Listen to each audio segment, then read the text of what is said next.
આદિવાસી સમાજના પ્રશ્નને વાચા આપતા એવા ધારાસભ્ય વાંસદા ચીખલીના ધારાસભ્ય આનંદ પટેલ અને દેડિયાપાડાના ધારાસભ્ય ચૈતરભાઈ વસાવા એઓ પર વારંવાર ટીકા ટિપ્પણી થતી હોય છે, ત્યારે ફરીવાર રાજ્યના મંત્રી એવા કુંવરજી હળપતિ દ્વારા જ્યારે ટકાવારીના આક્ષેપો લગાવવામાં આવ્યા છે। નમસ્કાર, ડિસિઝન ન્યૂઝ ગુજરાતીમાં આપનું હાર્દિક સ્વાગત છે। હું છે આપની સાથે મનીષ ઢોડિયા। જ્યારે રાજ્યના મંત્રી એવા કુંવરજી હળપતિ દ્વારા જ્યારે વાંસદા ચીખલીના ધારાસભ્ય આનંદભાઈ પટેલ અને ડેડિયાપાડાના જે ધારાસભ્ય છે જે ચૈતરભાઈ વસાવા એમની પર ટકાવારીના આક્ષેપો લગાવવામાં આવ્યા છે રાજ્યના મંત્રી કુંવરજી હળપતિ પર, ત્યારે એમને વળતો જવાબ જ્યારે ચૈતરભાઈ વસાવા અને જે આનંદભાઈ પટેલ દ્વારા વળતો જવાબ આપવામાં આવ્યો છે, ત્યારે આવો જોઈએ જે કુંવરજીભાઈ હળપતિએ શું કીધું એમના ટીકા ટિપ્પણી કરતા અને જે એમનો વળતો જવાબ આપતા જે ધારાસભ્ય ચૈતરભાઈ અને ધારાસભ્ય આનંદભાઈએ શું કીધું એ સાંભળીએ। પેલો અનંત ત્યાંથી આવ્યો વાંસદાની, તારા વાંસદાની ધરતી એના પગ નીચેથી ખસી રહી છે, એટલા માટે ઉકાઈમાં આવે ચેતર વસાવા। પેલો વસાવા છે ચેતર વસાવા, ચીટર છે, ચીટર એક નંબરનો। તાલુકા પંચાયતમાં એ પોતે પોતાની ગ્રાન્ટમાં 2% લેવા માટેના પ્રયાસ કરે। એ જ પ્રકારે આનંદ પટેલ એ વાંસદામાં 2% ની 10%ની માંગણી કરે ને આંદોલન કરવું પડે। તમે વિચાર કરો, એ કોના માટે માંગે છે? પોતાના ગજવા માટે। અહીં અધિકારીઓ બેઠા છે, પૂછી લેવું કુંવરજીભાઈ કોઈ દાડો રૂપિયાની અસર તમારી પાસે? મને એવું લાગે છે કે કુંવરજીભાઈ હળપતિની ડાગડી ચસકી હોય એવું લાગે છે, કેમ કે વિધાનસભામાં જ્યારે આદિવાસી સમાજના પ્રશ્નને વાચા આપવાનું હતું ત્યારે કશું બોલતા નથી। એમના વિસ્તારમાં જ્યારે અમે મીટિંગ કરી અને જે સૌર ઉર્જા સોલાર પ્લાન્ટ જે ઉકાઈ જળાશય પર નાખવાના ગામના લોકો વિરોધ કરી રહ્યા હતા, અમે એમાં સપોર્ટ કર્યો છે। અને મને યાદ છે ત્યાં સુધી અમે કોઈની પાસે ટકાવારી લીધી નથી, પરંતુ મને યાદ છે ત્યાં સુધી તમે વાંસદા ટ્રાઇબલ સબ પ્લાનના અંદર ફળાઉ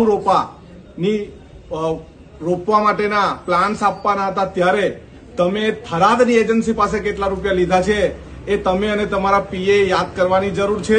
બીજી વાત, અમે આદિવાસી સમાજના લોકોને લઈને એમના પ્રશ્ન માટે રસ્તા પર ઉતરીએ છીએ અને એમને પ્રશ્નને વાચા આપીએ છીએ। પોસ્ટ મેટ્રિક શિષ્યવૃત્તિમાં જ્યારે વાત કરવાની હતી ત્યારે તમે ઉભા થઈને તમે આપણા વિદ્યાર્થીઓ સાથે અન્યાય થાય છે તેની વાત કરી નથી, પરંતુ અગર તમે કોઈ એવી સાબિતી કરી બતાવતા હોય તો તમે અમારા પર તપાસ લાવી શકો છો। રહી વાત તાલુકા પંચાયતની, આ તાલુકા પંચાયત ભાજપની સરકારની છે અને એ જ તપાસ તમે કરી શકો છો, પરંતુ માત્ર આદિવાસી સમાજના પ્રાણ પ્રશ્નને વાચા આપવાનું મૂકીને ટકાવારી રાજ તમારી સરકારમાં ચાલે છે, ભ્રષ્ટાચાર ચાલે છે અને તમારે તમારા કપડા તપાસવાની ખૂબ જરૂર છે। જય આદિવાસી।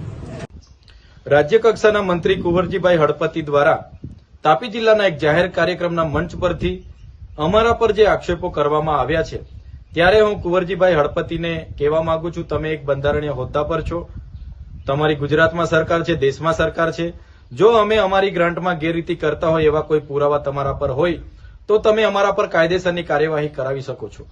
રહી વાત ભ્રષ્ટાચારની, અમે સન્માન્ય ગૃહમાં પણ કીધું છે અને રેકોર્ડ પર છે, અમે કીધું છે કે આદિજાતિઓના વિકાસ માટે જે કરોડોના બજેટો આવે છે એ બજેટમાં આદિજાતિ મંત્રી અને એમના પ્રભારી મંત્રીઓ દ્વારા ટ્રાઇબલ સપ્લાનના અધિકારીઓને અને અમલીકરણ અધિકારીઓને સાથે રાખીને પોતાની લાગતા વળગતાઓની એજન્સીઓ, જેમ કે કુંવરજીભાઈ હળપતિની પોતાના લાગતા વળગતાની એજન્સી વીર એન્ટરપ્રાઇઝ છે, જેનું સંચાલન સંદીપ શાહ, દિવ્યેશ શાહ અને કૃણાલ શાહ એ લોકો દ્વારા અંબાજીથી ઉમરગાંવના 14 ટ્રાઇબલ સપ્લાનની ઓફિસોમાં આદિ આદર્શ ગ્રામ અને ગુજરાત પેટર્ન સહિતની યોજનાઓમાં બિનજરૂરી કામો મૂકીને મંજૂર કરાવી લેવામાં આવે છે। 10 ગણા વધુ એસ્ટિમેટના બિલો પાસ કરાવી લેવામાં આવે છે, જેની છેલ્લા 5 વર્ષની તપાસ કરવામાં આવે તો હું ચેલેન્જ સાથે કેમ છું કે 2000 થી 2500 કરોડનું કુંવરજીભાઈ હળપતિ અને એમના આ એજન્સીનું કૌભાંડ બહાર આવે એવું છે। જે વાત મેં ગૃહમાં પણ કરી છે, જે આજે પણ રેકોર્ડ પર છે, ત્યારે જેનાથી એમને સીએમ સાહેબનો ઠપકો મળ્યો હશે, જેનાથી અકળાઈને આ ઉભરો એમણે ઠાલવ્યો હશે એવું હું માનું છું। અને એમણે બીજી વાત કરી છે કે ચૈતર વસાવા, આનંદભાઈ પટેલ આદિવાસી સમાજને ગુમરાહ કરે છે, ગેરમાર્ગે દોરે છે। તમે આદિવાસી સમાજના શુભ ચિંતક હોવ તો આદિવાસીઓ માટે ગત નાણાકીય વર્ષ 2024-25માં 4,373 કરોડની જોગવાઈ કરવામાં આવી હતી. તેમાંથી તમે અને કુબેરભાઈએ માત્ર ને માત્ર 2,879 કરોડ તમે ફાળવ્યા છે અને એમાંથી પણ 902 કરોડ રૂપિયા તમે વણ વપરાયેલા મૂકી દીધા છે. ત્યારે પેલા 1,495 કરોડ ફાળવવાના બાકી અને આ 902 કરોડ વણ વપરાયેલા કુલ 2,400 કરોડ રૂપિયા આજે બી તમે ફાળવ્યા નથી. 60% રકમ આ નાણાકીય વર્ષ પૂરું થઈ ગયું હોવા છતાં તમે આપ્યા નથી, જે આદિવાસી સમાજ સાથેનો અન્યાય છે.